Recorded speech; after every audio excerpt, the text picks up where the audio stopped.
चरणों में प्रणाम करती हूँ दीदी माँ। एक बहुत व्यक्तिगत प्रश्न है दीदी माँ। सुना है कि जो चीज़ हमारे पास होती है वही हम बांट सकते हैं। आप इतना प्रेम कहाँ से लाती हैं? इसका स्रोत कहाँ है? बांटती है वो तो दिखाई दे रहा है, लेकिन वो आता कहाँ से?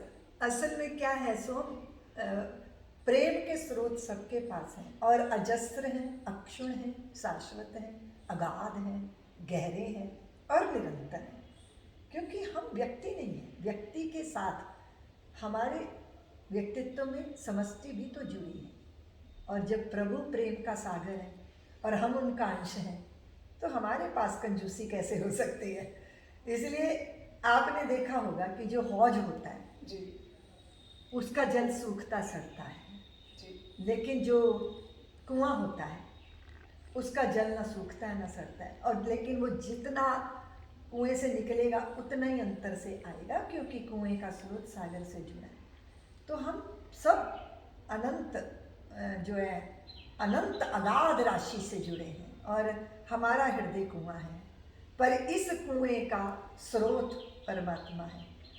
तो इसीलिए अजस्र धारा है, बहती रहती है और सबके पास है, रितंभरा के ही पास नहीं है। हाँ, रितंभरा ने उन स्रोतों को जागृत कर लिया है। और दूसरी बात यह है कि अपेक्षा के बिना प्रेम निर्मल और निर्दोष रहता है और हमेशा प्रेम की धार उसमें बनी रहती है। जब कभी अपेक्षा किसी से कर ली जाती है ना, तो प्रेम मोह में, हताशा कुंठा में बदल जाता है।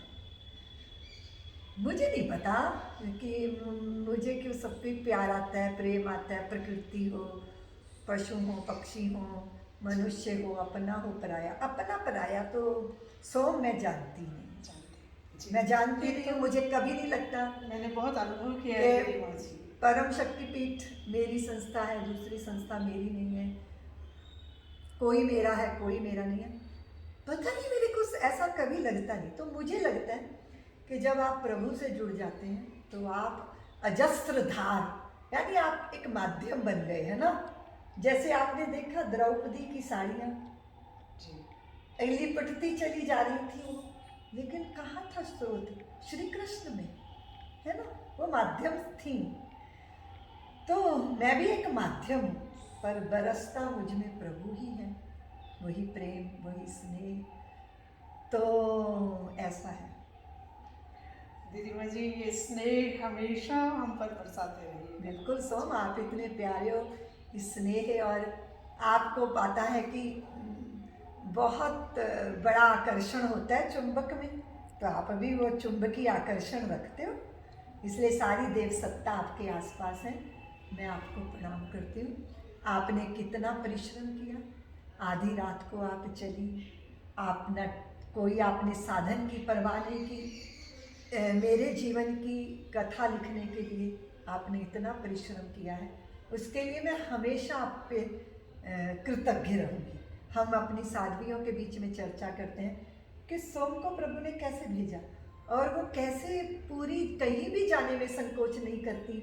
कहीं कोई निबड़ बिहड़ हो, कहीं कोई साधन संपन्न क्षेत्र हो, प्रभु ने आपको चुना है सोम। और प्रभु तो पवित्र हृदयों को ही चुनते हैं। निश्चित रूप से आप बहुत भाग्यशाली हैं दीदी माँ जी। मैं निश्चित रूप से भाग्यशाली हूँ कि आपका वरद हस्त मेरे पे रहा, और ये आपकी अनुकंपा के बिना पूरा नहीं हो सकता।